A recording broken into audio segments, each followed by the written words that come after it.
O Jornal do Meio-Dia está de volta e a Comissão de Meio Ambiente da Assembleia Legislativa se reuniu com entidades para discutir a Lei do Pantanal e saber também quais providências serão tomadas para conter as queimadas na região. E é para falar sobre esses outros assuntos que está aqui no estúdio do Jornal do Meio-Dia o deputado estadual Carlos Avalone, do PSDB. Boa tarde, deputado, e seja bem-vindo aqui ao Jornal do Meio-Dia. Muito obrigado pela oportunidade, Boa Camila. Tarde. Bem-vindo. Deputado, gravíssima aí a situação dos incêndios florestais. Um levantamento dessa semana mostrou que Mato Grosso ocupava o segundo lugar em focos de incêndio, perdendo apenas para São Paulo. E aí, como será o futuro, hein? Bom, primeiro é importante a gente colocar que a situação de Mato Grosso hoje é bem melhor que a situação de Mato Grosso do Sul e bem melhor que no ano passado. Nós nos preparamos mais esse ano para estes incêndios. O problema é que a condição climática é pior que a do ano passado. A Agência Nacional de Águas nos mandou um relatório no começo do ano prevendo uma das maiores secas na bacia do Alto Paraguai dos últimos 150 anos. E nós estamos apenas em agosto. Tem ainda setembro, outubro e uma parte de novembro. Uma parte de novembro. Hoje, no Pantanal, nós temos, na realidade, um grande incêndio que começou ali na área do Sesc Pantanal. De novo, não é? De novo. Nos outros anos... Não é a primeira vez, não é? Não é. Mas nos outros anos, o fogo veio das áreas vizinhas para dentro da área do Sesc. E aí chega lá, como tem uma área propensa ao fogo, pela falta de ocupação, talvez, do gado e tal, ela tem uma dificuldade maior, embora eles tenham um trabalho muito grande para tentar segurar este fogo. Mas esse ano foi diferente. Esse ano houve uma queima prescrita dentro da área do Sesc, autorizada pelo ICMBio, e que depois de 15 dias, no começo de agosto, agora, esse fogo voltou. E aí não conseguimos segurar o fogo, ele saiu, chegou a duas aldeias indígenas, duas reservas indígenas, do Pirigara e a reserva do Guató, dos Guatós, que agora está próxima dela e pegando fogo no entorno. A do Pirigara já foi contida.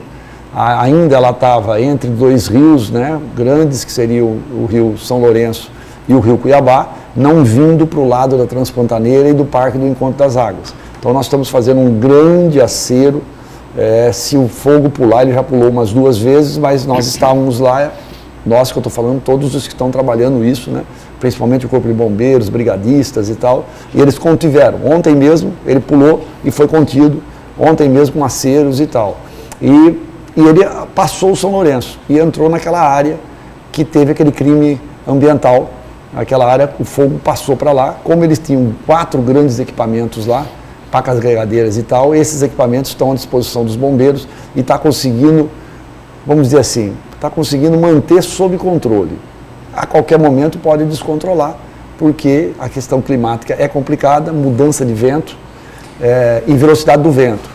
A mudança e a velocidade. Isso com o calor que eu vi aí na apresentação de vocês, 40 graus hoje, 39 amanhã, 40 graus no domingo, então são situações drásticas. Deputado, mas será que devemos atribuir tudo isso somente a essas condições climáticas? Porque estamos agora em agosto, perto daquela taxa recorde de 2020, que tivemos incêndios devastadores no Pantanal, quem não se recorda. Estamos muito próximos disso, talvez já até tenhamos passado, em termos de focos de calor, 10.430, que podem se transformar em incêndios, não é verdade? Será que não faltam ações mais eficientes? O que a Assembleia, o senhor que é da Comissão, né, de Meio Ambiente, está buscando para tentar diminuir? Porque parece que só piora, não é? A população fica indignada. Eu sei que nós não temos muito tempo aqui para dar uma explicação mais técnica sobre isso. Eu vou tentar ser bastante resumido. O que, na nossa opinião, vai ajudar muito e pode ajudar esse processo é a Lei do Pantanal. A Lei do Pantanal, que já está aprovada desde 2022, teve alguns problemas na Justiça, ela não teve uma liminar concedida e ela continuou valendo, mas havia uma contestação do Ministério Público e nós continuamos negociando isso democraticamente dentro do Ministério Público, com a SEMA e com o processo que estava andando na Justiça. Agora, há 20 dias atrás, foi resolvido.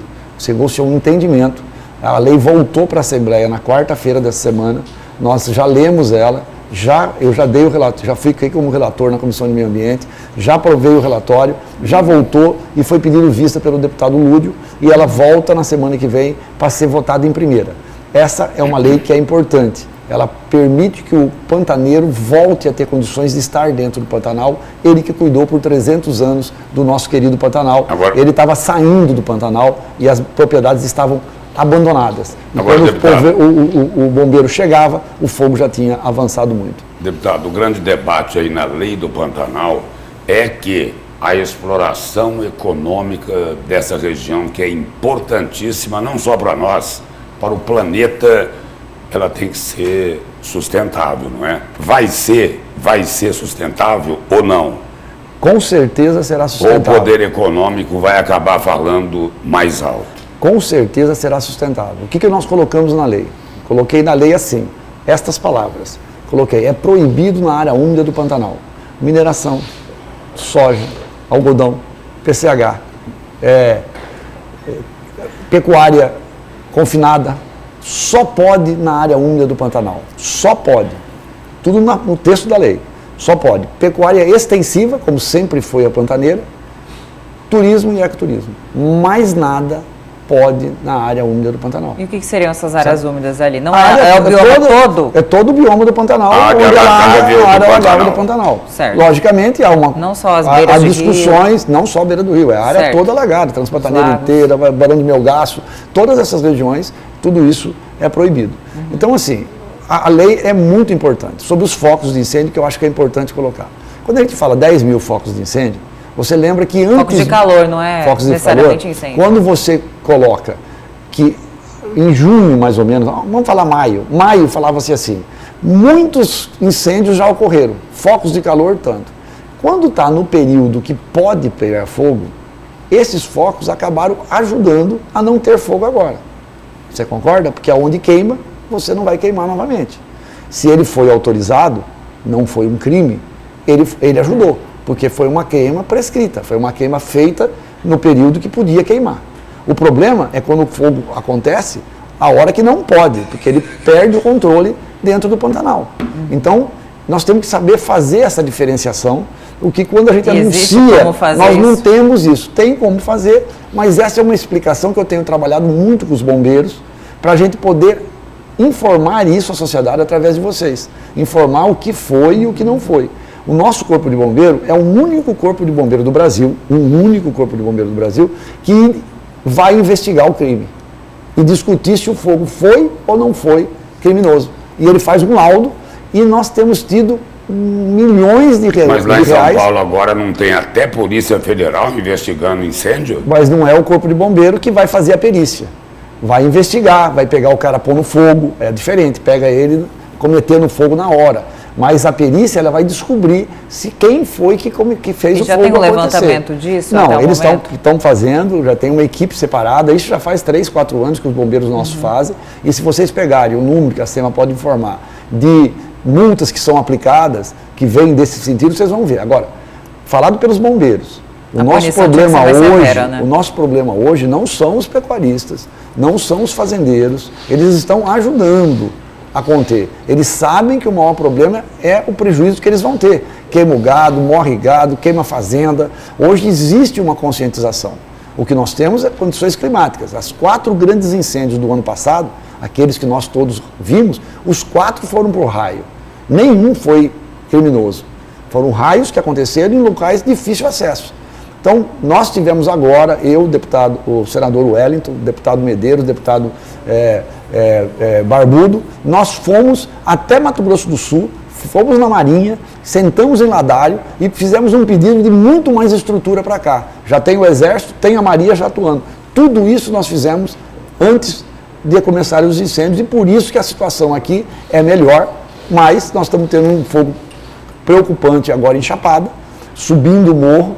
Eu já estou aqui com o levantamento que nós fizemos de manhã, 4 equipes já foram para lá e um avião, 2 estão na parte de baixo, aqui, olhando de Chapada para Cuiabá, e 2 já estão na parte de cima, acompanhando o incêndio, os aviões jogando água e fazendo esse trabalho em conjunto. Então, há um trabalho organizado, orquestrado, muito melhor e com estruturas muito melhores colocadas à disposição. Deputado, saindo aí dessa questão dos incêndios, estou curioso para saber como é que conseguiu passar, como é que os deputados conseguiram aprovar na Assembleia aquela questão dos enfermeiros, que não podiam atender mulheres e as enfermeiras que não poderiam atender os homens. Tá bom, a lei foi revogada, mas ninguém viu isso, passou, todo mundo aprovou. Como que acontece isso? Nós temos que ser sinceros e mostrar. Eu Perguntei sempre... isso porque o senhor costuma ser verdadeiro. Obrigado. O que acontece? Eu sempre sou crítico à forma como a própria imprensa e a sociedade analisa o trabalho dos deputados. Analisa, muitas vezes, pelo número de projetos que aprova e coloca. Eu acho que o Brasil não precisa de muitas leis. O Brasil já tem muitas leis. Nós precisamos fiscalizar as leis e cumprir as leis, que muitas vezes não são cumpridas. E é um próprio trabalho dos deputados. E as comissões é analisado. Quantos deputados faltaram à sessão? A sessão é aquele jogo que a gente assiste. Como que vota? Aprovado. Como que vota? Aprovado. Se você não acompanha na comissão, você não sabe qual é que é o projeto. Então, no caso dos enfermeiros e no caso da saúde, o que eu tenho feito? Eu não voto mais contra a Comissão de Saúde. Eu cometi esse erro uma vez, na questão de ambulâncias e tal. E depois, para mudar, foi muito grave. E por que eu, que sou engenheiro, vou discutir uma questão da comissão que tem 5 médicos, 4 médicos e um cara da saúde? Você não se informou sobre o teor então, do projeto? Eu informei e achei, no meu enfoque, que eu devia votar contra a comissão. E errei. Então, assim, a gente tem que saber que deputado é generalista. Nós estamos lá para votar tudo o que acontece no Estado. Mas eu sou engenheiro. Eu mal entendo do meu da minha ação. Então eu preciso de assessoria minha, da Assembleia e das comissões trabalhando, para mim ter confiança que a comissão vai mandar para lá. Então, a gente aprova às vezes isso, porque às vezes passa numa comissão inadequadamente, você não acompanha na comissão. Então o trabalho das comissões, que você tem que participar, todo dia tem reunião de comissão. Eu todo dia participo de reunião de comissão. Essas são mais importantes até do que a presença na sessão. Deputado, obrigado pela presença, pelas informações aqui no Jornal do Meio-Dia. E só registrar uma dúvida, o senhor conseguiu responder. A outra vai ficar com a gente, que é por que o deputado, autor dessa lei, insistiu tanto em aprovar um absurdo desse tamanho. Muito obrigado. Eu que agradeço. Obrigado.